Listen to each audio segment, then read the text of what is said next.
Assalamualaikum warahmatullahi wabarakatuh. Saya sedang bersama dengan senior saya, kakak kelas saya di Mesir, Al-Mukarram, Ustadz Dr. Damanhur Abbas. Nikmati kajian-kajian tausiah beliau yang bergizi, berkualitas di channel Ustadz Damanhur Abbas. Jangan lupa tonton, subscribe, like, share, and comment. Assalamualaikum warahmatullahi wabarakatuh.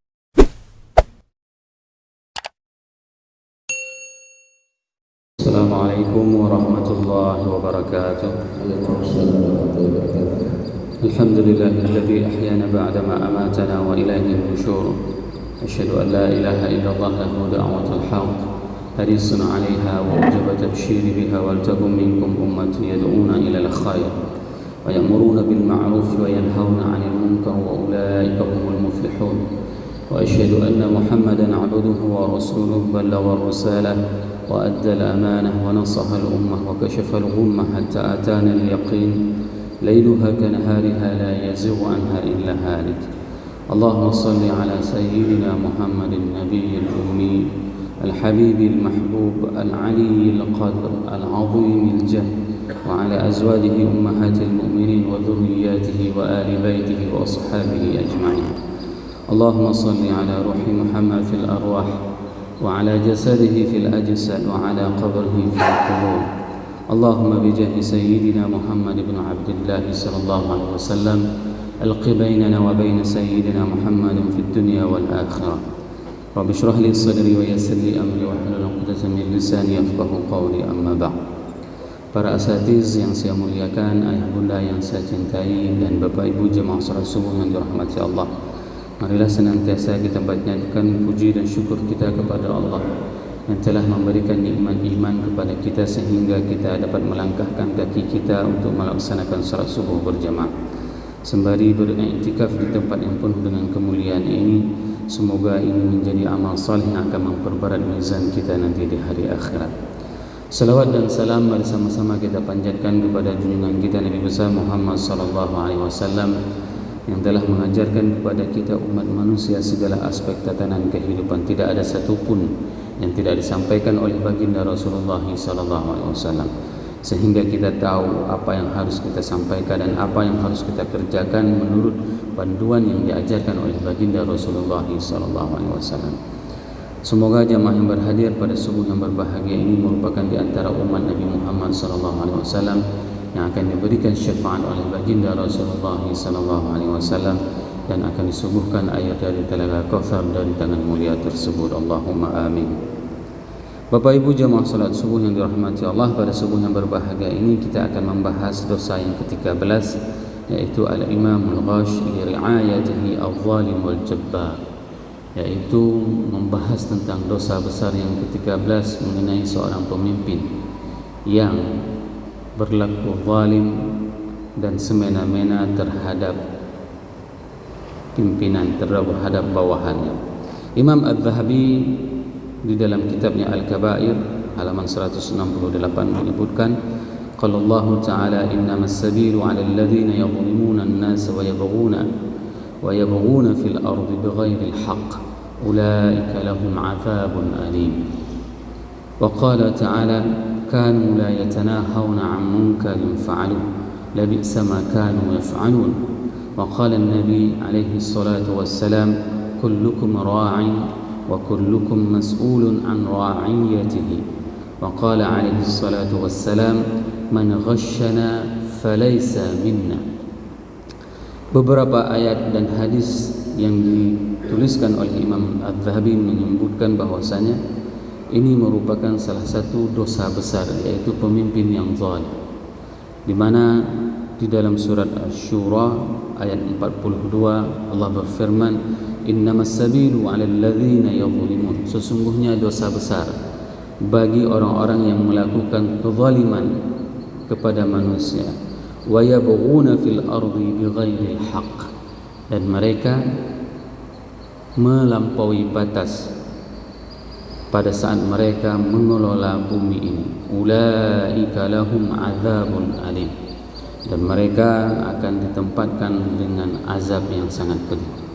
Hal yang menarik pada saat kita mentadabburi ayat 42 dari surat Asy-Syura ini adalah Allah mengaitkan antara seorang pemimpin yang zalim dan apa konsekuensinya pada saat seorang memimpin. Pemimpin yang zalim itu diungkapkan di dalam Al-Quran adalah dengan innamas sabil 'alal ladzina yadhlimuna an-nas, bahwasanya orang-orang yang menzalimi manusia, ya, pemimpin-pemimpin yang zalim menzalimi manusia. Dan di berikutnya, pada fase berikutnya, Al-Quran menjelaskan konsekuensi seseorang pemimpin yang zalim itu adalah wa yabghuna fil ardi bighairil haqq.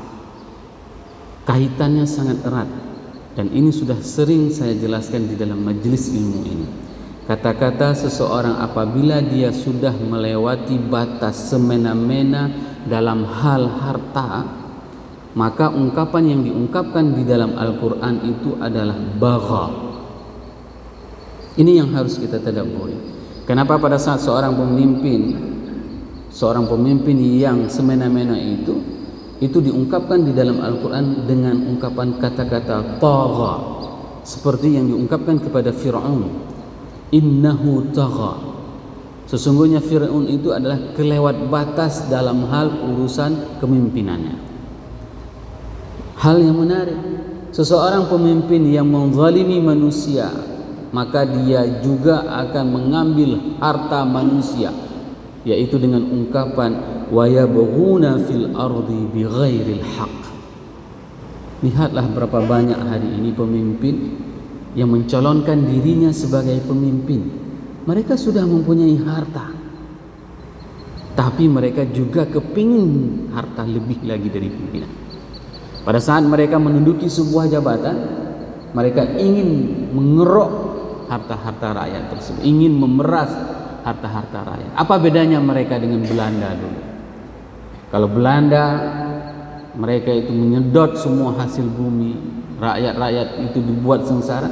Bagaimana dengan mereka hari ini? Pada saat mereka mempunyai kuasa untuk menggunakan anggaran tersebut, maka mereka menggunakan anggaran tersebut untuk kepentingan dirinya.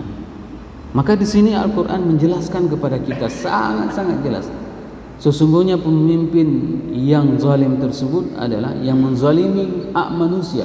Innamas sabil, sesungguhnya dosa besar bagi orang-orang yang menzalimi manusia. Dan konsekuensinya, pemimpin itu pasti akan mengambil harta rakyat.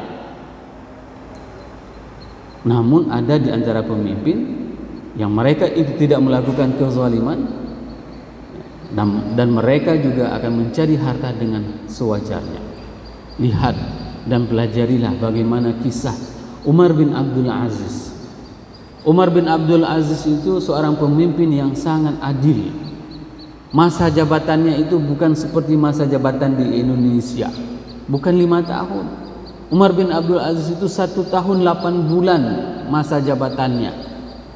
Tidak perlu tambah 2 periode ataupun 3 periode. Hanya 1 tahun 8 bulan. Keadilan yang dirasakan apa?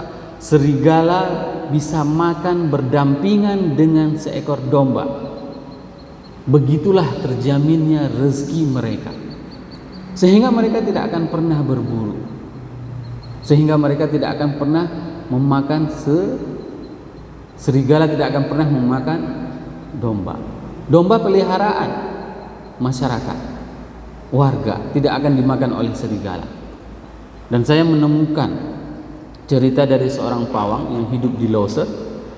Beliau menceritakan, pada saat terdengar suara aungan, suara harimau tersebut, saya tanyakan, suara apa itu? Pawang. Itu suara harimau, Ustaz. Kenapa dia bersuara? Dia minta izin kepada warga untuk memangsa hewan ternak warga. Kenapa seperti itu? Iya, karena kita sudah berburu makanannya di hutan, sehingga dia tidak dapat lagi makanan, dan dia turun ke rumah warga dan dia berikan kodenya. Ada kode etik. Harimau tersebut tidak akan serta-merta turun memangsai hewan warga, akan tetapi dia beri kode, dibuat aungannya. Aungannya itu ada berbagai macam tipe. Yang tahu itu hanya pawang. Begitu dia aung seperti ini, berarti dia ini minta izin mau makan kambing warga. lembu warga. Maka saya sangat heran pada saat ada warga yang komplain terhadap gajah. Dan saya lakukan penelitian, ternyata warga tersebut telah merusak rumah gajah. Warga tersebut telah merusak habitat gajah, sehingga sangat wajar gajah itu turun ke pemukiman untuk merusak rumah warga. Ini ketidakadilan, dikarenakan apa? Pemimpin yang tidak adil berdampak kepada semuanya.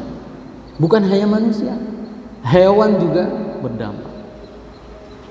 1 tahun 8 bulan Umar bin Abdul Aziz memimpin, dan beliau tidak meninggalkan harta warisan kecuali hanya beberapa dinar.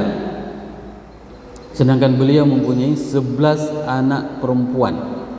Coba bayangkan hari ini. Bagaimana dengan kondisi seorang pemimpin yang hidup di negeri di era milenial ini? Dulu sebelum dia menjadi pemimpin, harta kekayaannya itu biasa-biasa saja. Begitu menduduki jabatan tertentu, maka mereka mempunyai pendapatan yang fantastis, meningkat 100% lebih, bahkan ribuan persen harta kekayaannya itu meningkat. Ulaika lahum azabun alim, dan mereka itu adalah pemimpin-pemimpin yang berbuat zalim dan mengambil hak harta bighairil haq, maka mereka itu akan diazab oleh Allah dengan azab yang sangat pedih. Wa qala ta'ala, dan Allah berfirman di dalam surat Al-Maidah ayat 79 yang berbunyi, kanu la yatanahawna 'an munkarin fa'aluh labi'sa ma kanu yaf'alun. Mereka tidak pernah melarang tentang kemungkaran, labi'sa ma kanu yaf'alun. Ini adalah ciri-ciri pemimpin yang zalim. Pemimpin yang zalim itu adalah pemimpin yang tidak open terhadap kemungkaran yang terjadi di tatanan kehidupan masyarakat. Miris, mohon maaf, ini harus kita sampaikan, dan ini sebenarnya harus menjadi patron sosial di dalam kehidupan kita. Ada orang yang menyewakan kamarnya khusus untuk pelacuran. Ini harus disampaikan di Lok Semawai. Dia sewakan kamarnya di pelacuran. Dan pada saat kita tanyakan kepada aparatur desa, apa yang dikatakan? Dijawab oleh aparatur. Hai dauruh Ustaz, tanya-tanya kenal. Gak mau berurusan dengan hal seperti itu. Tidak ada satupun kebijakan dari desa untuk memberantasi kemaksiatan tersebut. Ingat, orang-orang yang diberikan amanah oleh Allah dengan amanah kepemimpinannya, apabila dia mengetahui ada kemaksiatan yang terjadi, maka dia akan termasuk di dalam ayat-ayat ini. Kanu la yatanahawna 'an munkarin fa'alu labi'sa ma kanu yaf'alun. Penerapan syariat Islam itu bukan juga dengan seperti yang hari ini terjadi dan dipraktekkan di Aceh.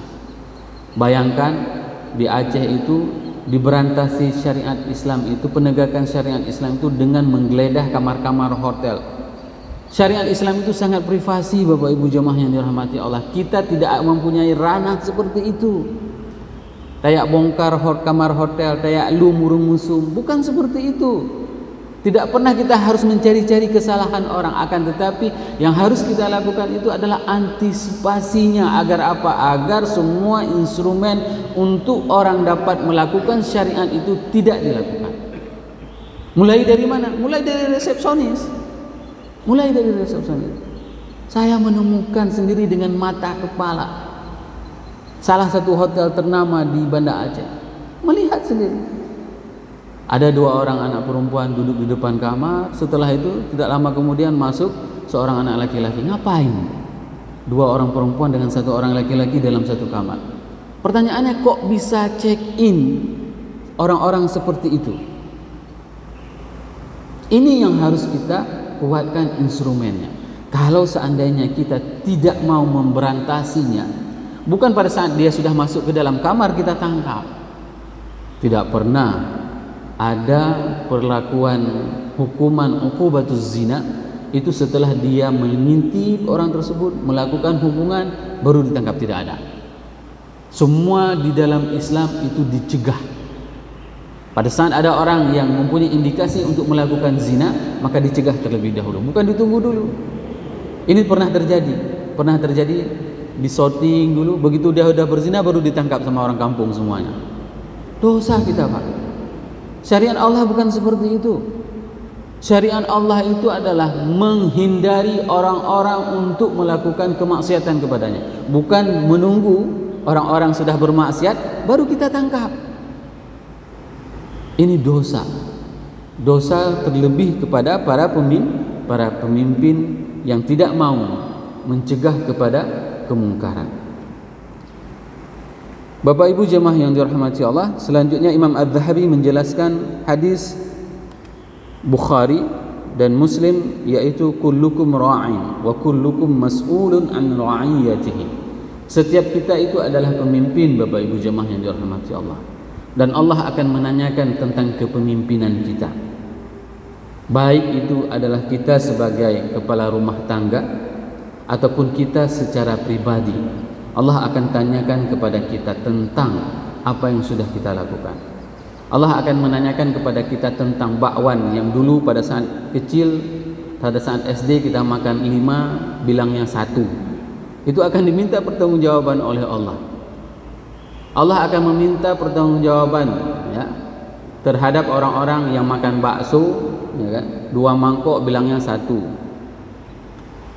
Ini hal-hal yang remeh-temeh mungkin dulu waktu kecil, tapi itu akan diminta pertanggungjawaban oleh Allah. Maka selagi Allah masih memberikan umur panjang, cari orang tersebut bayar. Agar apa? Agar nanti pada hari akhirat, ya, kita tidak membawa semua beban tersebut. Kita tidak akan pernah membawa beban tersebut. Bayangkan kalau seandainya seseorang itu makan bakwan 5, dia bilangnya cuma 2, maka dia akan menggotong bakwan 3 bakwan itu 7 lapis langit dan 7 lapis bumi. Akan dia pikul semua tersebut di lehernya. Itu baru bakwan. Belum lagi dana anggaran masyarakat, kambing, lembu, paving block, semen. Itu semua harus dipikul oleh orang yang mengambilnya. Sehingga apa yang terjadi? Tidak akan pernah ada orang yang sanggup. Nanti di hari akhirat kita akan melihat ada orang yang bawa lembu bantuan dari pemerintah, ya, digotongnya lembu tersebut 7 lapis langit dan 7 lapis bumi. Ada orang yang bawa semen. Kenapa? Dulu pada saat dia menjabat, dia pernah merekayasa semen. Semua yang dilakukan secara curang, maka itu akan diminta pertanggungjawaban oleh Allah. Begitu juga pada saat seseorang ayah tidak pernah mendidik anaknya untuk belajar salat dan mengajak anaknya ke masjid untuk salat, maka itu akan diminta pertanggungjawaban oleh Allah nanti di hari akhirat. Maka beruntung wahai para ayah, pada saat engkau sudah mengajari anakmu dari kecil, engkau bawa mereka ke masjid, kau ajarkan kepada mereka bagaimana ketaatan kepada Allah. Rasa takut yang ditanam oleh seorang ayah kepada anaknya untuk melaksanakan perintah-perintah Allah, sehingga nanti kelak di hari akhirat engkau bisa mengatakan, aku sudah mendidik anakku ya Rabb. Ini yang harus kita lakukan jika kita selaku seorang ayah. Begitu juga seorang suami mendidik istrinya, tidak membenarkan istrinya untuk keluar rumah dengan terbuka aurat. Alhamdulillah kalau dulu semuanya sudah bagus. Ibu-ibu kalau nyapu pakaiannya sudah rapi. Coba di kampung, orang nyapu kadang-kadang pakai anduk. Kalau jatuh handuk itu musibah kita semuanya. Masih ada tradisi seperti itu. Maka inilah tugas seorang suami pada saat dia bisa mendidik anaknya, istrinya, dan keluarga terdekatnya. Agar apa? Agar mereka tidak terjerumus ke dalam api neraka. Bapak Ibu jemaah yang dirahmati Allah, hadis yang kedua, yaitu hadis yang diriwayatkan oleh Imam Muslim dalam kitab Iman, man ghasyana falaysa minna. Barang siapa yang berlaku curang, maka bukan dari golongan kami. Ini hati-hati sekali. Kita klaim bahwasanya kita adalah umat Nabi Muhammad SAW, Kita umumkan kepada orang semuanya, saya pecinta Rasul, akan tetapi kita berlaku curang.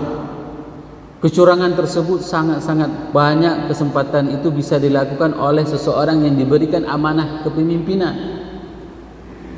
Maka pada saat nanti hari akhirat, orang tersebut adalah bukan dianggap oleh Rasulullah SAW dari golongannya.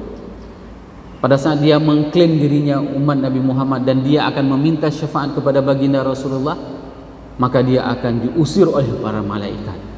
Kenapa? Karena dia melakukan kecurangan.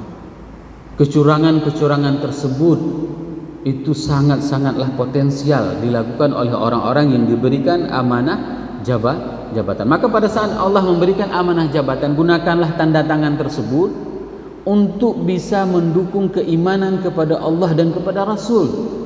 Buatkanlah kebijakan-kebijakan yang bisa membuat kepada meningkatnya keimanan orang kepada Allah dan Rasul. Bukan dengan kebijakan yang dibuat tersebut membuat orang itu jauh daripada Allah dan Rasul. Hari ini kita menemukan ada salah satu institusi, pada saat bantuan itu akan dikucurkan kepada masyarakat, ternyata masyarakat harus mengeluarkan dana terlebih dahulu. Bahasa mereka itu harus diping dulu, Ustaz. Apa ping? Kalau misalnya mau dapat bantuan rumah, bayar dulu 10 juta baru bisa dapat bantuan rumah.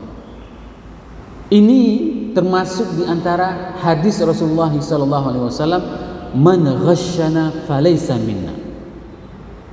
Barang siapa yang berlaku curang, maka dia bukan dari kami.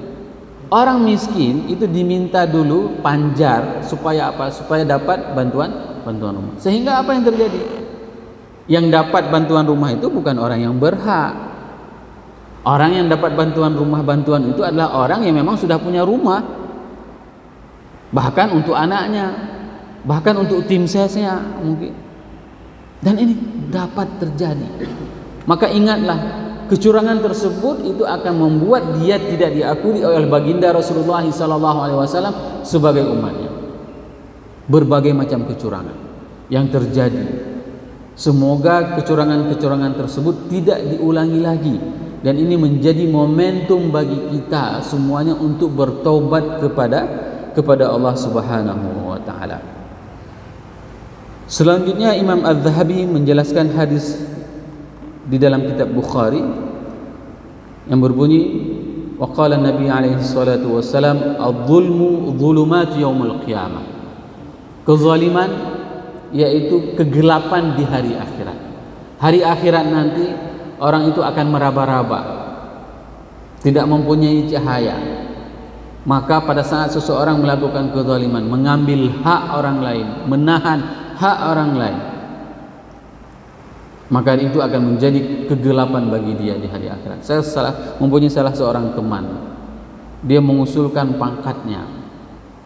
Sekali usul dibilang berkasnya hilang, 2 kali usul hilang lagi dibilang, usul 3 kali tsunami katanya, hilang lagi. Akhirnya apa? Dia pasrah, tidak mau lagi dia urus, sudah tawakal. Begitu berganti pemimpinan, baru dia bisa mengurus berkasnya. Ini kezaliman. Hak orang kita tahan, hak orang yang kita tahan. Sehingga apa? Kezaliman tersebut akan membuat orang yang menahan itu akan gelap nanti hari akhirat. Hari yang saat kita sangat menanti cahaya dari Allah. Agar apa? Agar kita sukses berjalan. Di dunia saja pada saat kita mengalami kegelapan kita sangat panik. Ya. Bayangkan begitu PLN mematikan seluruh kota semua ribut grup. Kamat di lampu, ka begini PLN, ka begana, nyan siat mati. Hanya sebentar mati lampu, itu orang semuanya sudah merepet. Bagaimana nanti dengan hari akhirat? Lampu itu tidak pernah ada kalau seandainya kita menzalimi hak orang lain. Lampu cahaya itu tidak akan pernah ada kalau seandainya kita menahan hak orang lain, mengambil hak orang lain. Inilah yang diungkapkan di dalam hadis Rasulullah SAW, "Adh-dhulmu dhulumatu yaumil qiyamah." Kezaliman itu akan membuat orang tersebut gelap di hari akhirat. Bapak Ibu jemaah yang dirahmati Allah, Di dalam hadis yang lain, Rasulullah SAW menyebutkan, bersabda, lam yajid raihatul jannah. Orang-orang yang melakukan kezaliman, mereka itu tidak akan pernah mencium bau surga. Aroma surga itu bukan seperti aroma rendang, Bapak Ibu jemaah yang dirahmati Allah, yang hanya bisa dicium beberapa rumah, ataupun suara aroma gorengan telur di pagi hari, ataupun aroma nasi gurih. Bukan seperti itu. Aroma surga itu bisa dicium dengan jarak sekian puluh tahun perjalanan. Namun orang-orang yang melakukan kezaliman, maka mereka tidak akan pernah mencium aroma surga. Wa qala Rasulullah sallallahu alaihi wasallam, ma min amirin 'asharah illa yu'ti biha maghlulatun yadahu.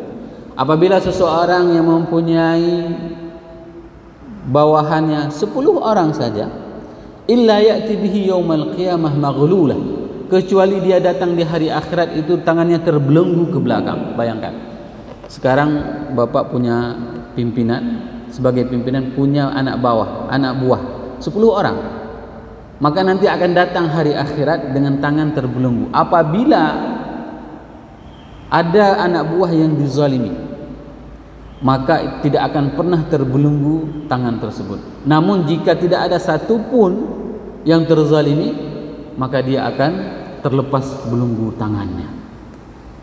Ini sangat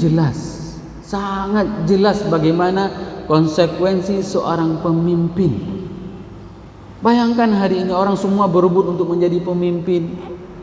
Kalau seandainya ada anak buahnya, bawahannya, rakyatnya yang tidak mendapatkan hak, tidak mendapatkan apa haknya, maka dia akan bertanggung jawab nanti di hari akhirat.